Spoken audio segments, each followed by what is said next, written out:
Nouveau numéro de l'échiquier international, premier de la semaine, bonsoir. Et ce soir, nous allons nous intéresser aux ultimes événements du conflit russo-ukrainien et surtout ce bras de fer, en tout cas présenté en tant que tel, entre le gouvernement russe et les fameux hommes de Wagner. Ces derniers suscitent beaucoup de curiosité et d'interrogation. Y a-t-il eu des velléités de rébellion de ces hommes contre le pouvoir central hier? Une affaire qui a défrayé la chronique survenue ces dernières 24 heures et qui a fait chauffer les compteurs des réseaux sociaux et certaines rédactions occidentales notamment. En tout cas, s'agit-il d'une rébellion d'un groupe d'hommes ou faut-il y voir un autre aspect? En temps de guerre, vous n'êtes pas sans savoir que l'intoxication est de mise. Dans ce cas, quels seraient les dessous de l'événement lui-même? Quelles retombées éventuellement sur le conflit ukrainien dans une conjoncture de contre-offensive menée par les forces armées ukrainiennes sur le moyen terme et le futur? D'un autre côté, cela pourrait-il influencer la stratégie russe en Ukraine et la politique du président russe Vladimir Poutine? On décrypte cette thématique et ses conséquences possibles dans un instant avec nos invités du jour.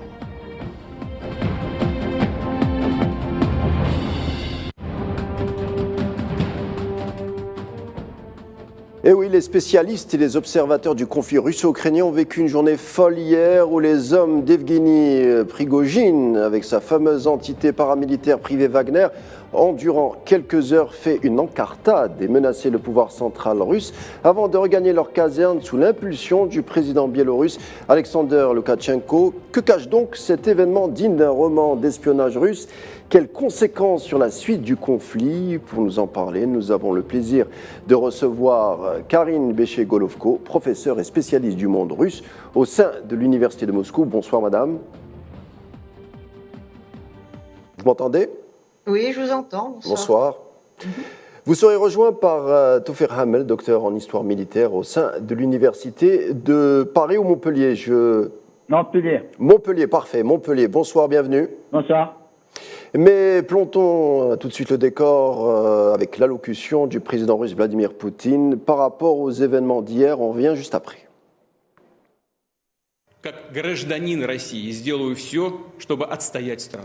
En tant que président de la Russie et commandant en chef, en tant que citoyen de la Russie, je ferai tout pour défendre le pays, pour protéger l'ordre constitutionnel, la vie, la sécurité et la liberté de ses citoyens. Ceux qui ont organisé et préparé le soulèvement militaire, qui ont levé les armes contre leurs compagnons d'armes, ont trahi la Russie et en seront tenus pour responsables. J'appelle ceux qui sont entraînés dans ce crime à ne pas commettre l'erreur fatale et tragique, inimitable, à faire le seul bon choix, cesser de participer à des actions criminelles. Je crois que nous sauverons et défendrons ce qui nous est cher et sacré. Et avec notre patrie, nous surmonterons toutes les épreuves. Nous deviendrons encore plus forts.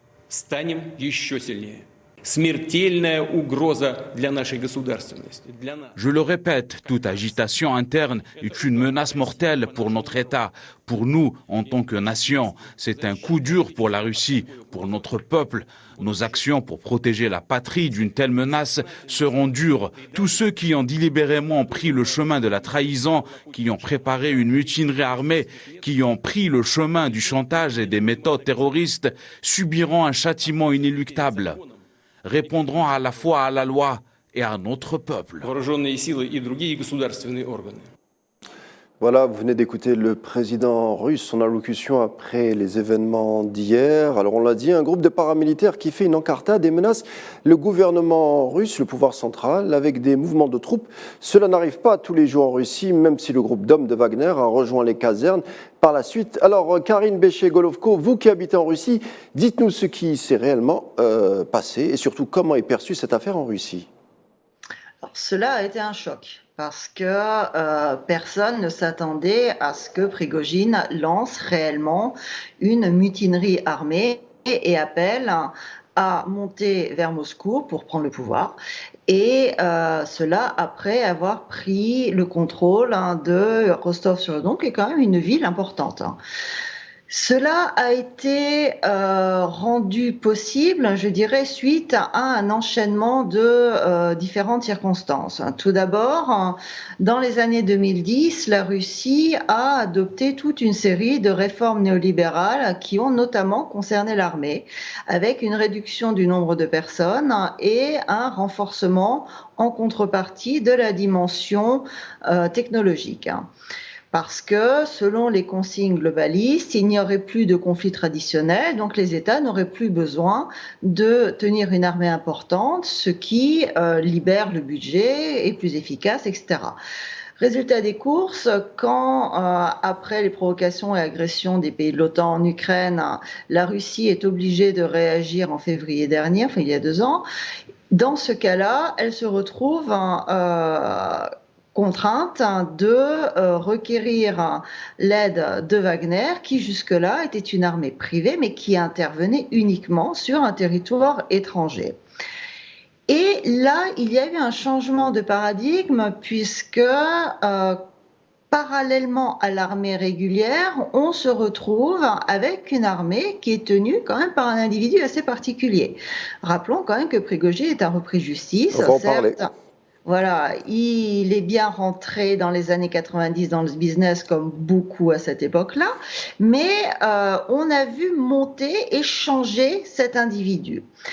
Et il a multiplié depuis quelques mois les critiques, les invectives, les menaces contre l'armée russe, contre le commandement militaire et finalement un mot caché contre Poutine. Pourquoi ce changement à votre avis ? Alors là, il y a plusieurs quand même questions qui se posent. Il y a effectivement ce côté business.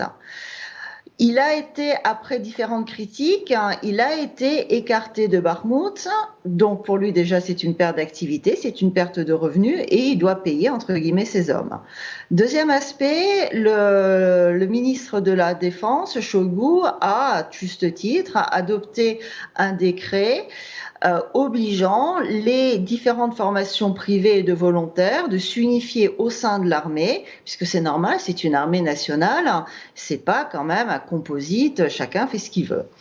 Et là aussi, dans ce cas-là, Prigojine perd de l'argent, perd son business, mais il perd aussi du pouvoir. Ça, c'est la version uniquement interne. Se développe également une autre interprétation, surtout après, je dirais, les quelques publications qui ont eu lieu aujourd'hui dans le New York Times et certaines hier, aujourd'hui, New York Times et CNN.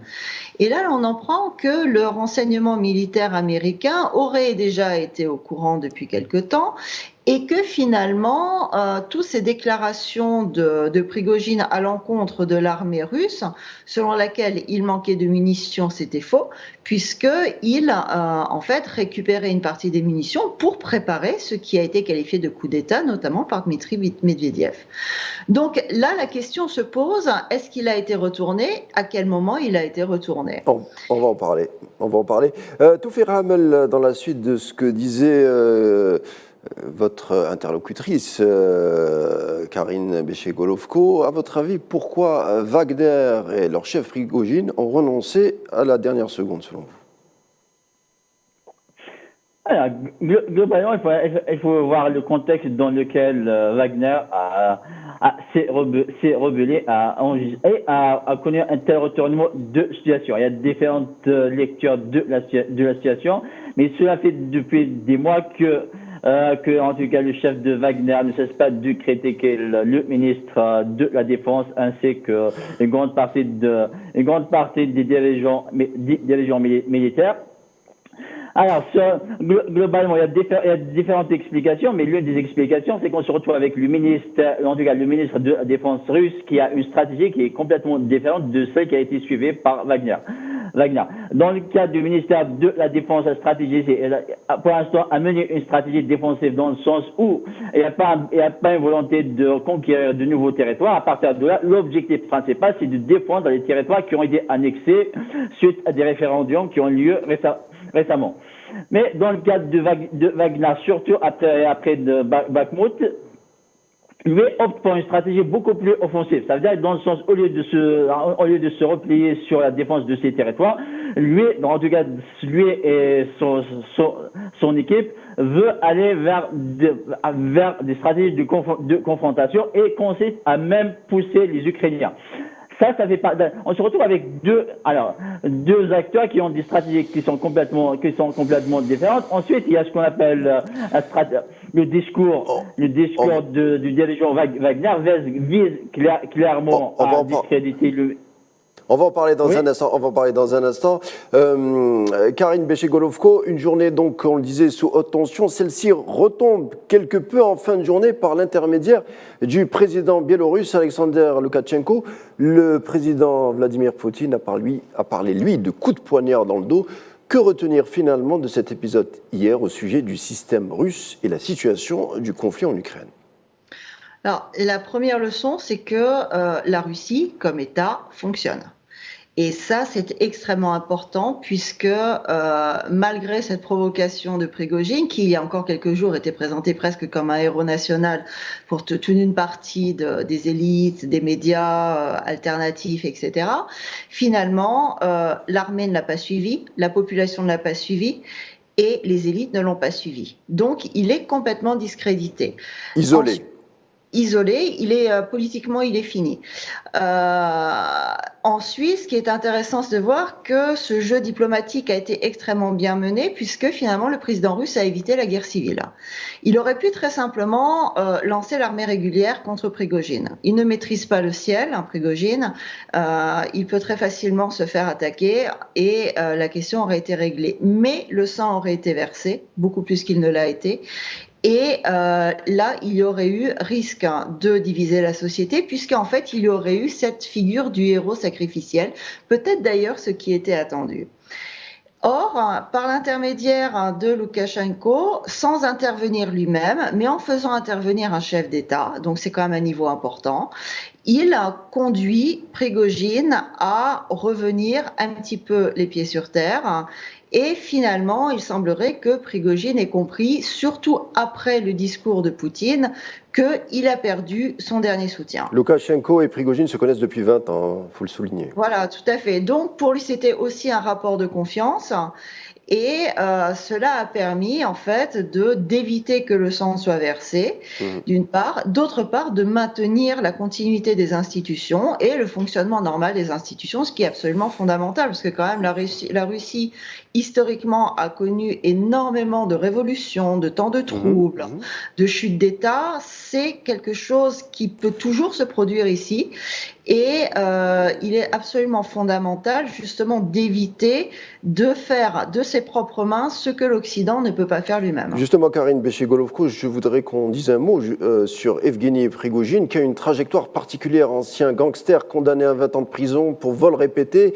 Il en fera que 9, libéré pour bonne conduite à la chute de l'Union soviétique. Il débute en vendant des hot dogs pour finir par ouvrir un empire de restauration. Cuisinier surnommé le chef cuisinier de Poutine, il servira quelques chefs d'État d'ailleurs reçus officiellement à Moscou, dont Jacques Chirac, le président français de l'époque, pour finir comme chef d'unité militaire en Afrique et en Ukraine. C'est une drôle de destinée, Tofé Hamel, non ? C'est une drôle de destinée. Cela montre aussi la première période, c'est des années 90, quand vous êtes face à la chute d'un État. Donc, vous avez des trajectoires qui se construisent très très vite parce que c'est une question de réseau qui se met en place. Les anciennes élites, a priori, sont condamnées et les plus actifs, en quelque sorte, s'en sortent. Et là, Prigojine, en fait, a fait son réseau, a mis en place ses liens, ce qui a conditionné la suite. Il y a un élément qui n'a pas été souligné, c'est le fait aussi qu'il maîtrise tout un réseau médiatique. Et c'est extrêmement important puisque cela a permis de contribuer à faire oublier un petit peu son histoire et à réécrire un peu son histoire. Tofé Hamel, justement un mot sur la trajectoire particulière de Evgeny Prigojine. Comment vous le voyez, vous ? Comment vous l'expliquez ? Effectivement, c'est un personnage qui a émergé dans un contexte chaotique. C'était suite à la chute de l'URSS.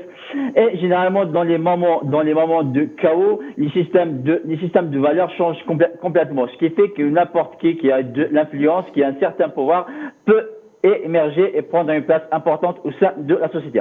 Après, globalement, mais toutefois, si on compare sa trajectoire et ce qu'on appelle l'éthique militaire, on se retrouve avec un personnage qui est complètement dangereux, dans le sens où dans l'armée, le critère principal, on se retrouve avec la discipline qui est un élément très très important. Dans le cas de Wagner, en fait, que ce soit pour son chef ou pour les membres de Wagner, on se retrouve avec une grande partie qui sont des criminels. Pour eux, l'éthique militaire n'a aucun sens. C'est la même chose, ça concerne pas Wagner, le même problème, on peut le voir dans certaines sociétés de sécurité comme Blackwater en Irak qui a posé pas mal de scandales. Pour moi, de mon point de vue, le problème de Wagner pose un problème beaucoup plus global, qui est celui de l'externalisation des opérations militaires lorsque certains États ne sont pas en mesure de les accomplir. Ce qui fait qu'on se retrouve dans des situations où des États se retrouvent dépendants de certains acteurs, de certains acteurs qui sont le plus souvent incapables de respecter le droit international. Mais c'est le but peut-être. C'est le but de ne pas respecter le droit international. C'est pour ça qu'elles existent.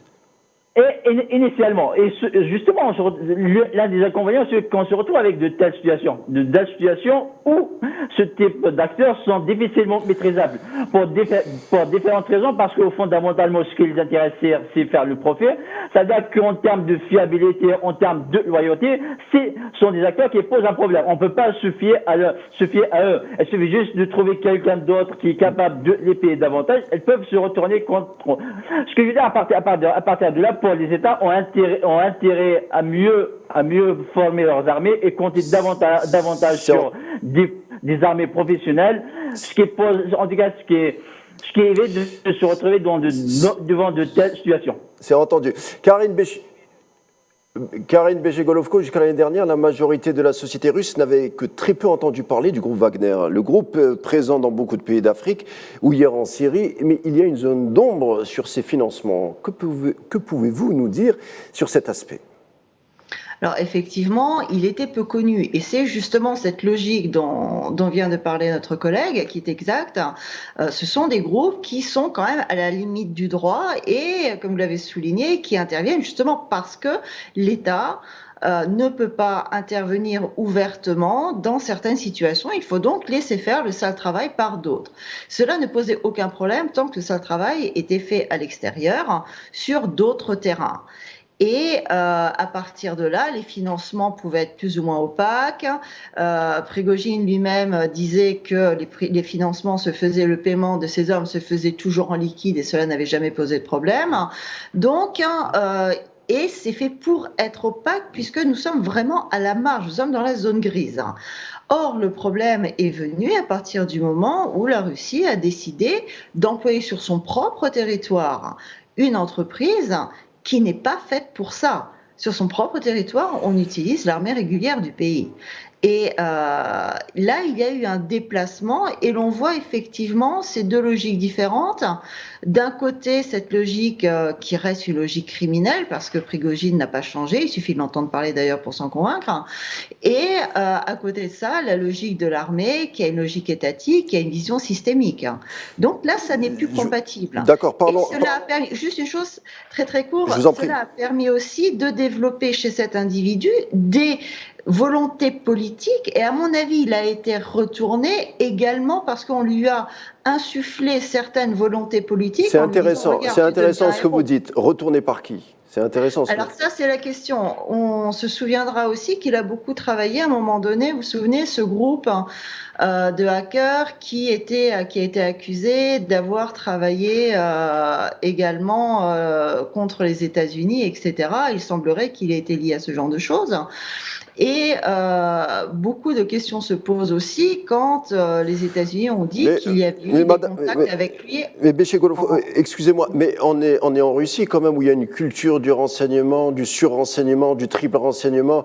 C'est bizarre quand même qu'un individu comme ça puisse échapper des escarcelles du renseignement russe qui ont une culture quand même de haute surveillance sur ce type d'individu. Tout à fait. Et là, on voit l'écueil du système qui est divisé entre, d'une part, cette conception classique où il y a effectivement une culture du renseignement extrêmement développée et ces nouvelles élites globalistes, managériales, néolibérales, qui sont complètement à l'inverse et qui ne comprennent pas le danger systémique que peut présenter ce genre d'institution. Parce qu'il ne s'agit pas que de Prigojine comme individu. Il y a eu dysfonctionnement ? Tout à fait. Il y a un dysfonctionnement parce qu'il y a une incompatibilité idéologique entre ces deux groupes d'élites dirigeantes actuellement, ce qui ne pose pas trop de problèmes en situation de paix puisque Poutine permet de garder un certain équilibre, mais ce qui, en période de conflit, comme aujourd'hui on le voit, commence à poser de sérieux problèmes. Alors je voudrais qu'on avance. On le sait, Evgeny Prigojine s'est réfugié en Biélorussie. Le président russe, de son côté, a levé la procédure pénale contre lui et ses hommes. Comment voyez-vous le futur des rapports entre Prigojine et l'État russe et le futur de Wagner après le coup d'éclat d'hier? Il n'y a aucun avenir. Je vous en prie, Tofé Ramel, par exemple. Personnellement, je vois pas que la situation va s'arrêter là. Moi, ça me rappelle cette situation, ça me rappelle la situation de Amr Khayam lorsqu'un est venu pour lui dire que votre père a été tué et sa réponse était quoi? Était que aujourd'hui du vin et demain autre chose.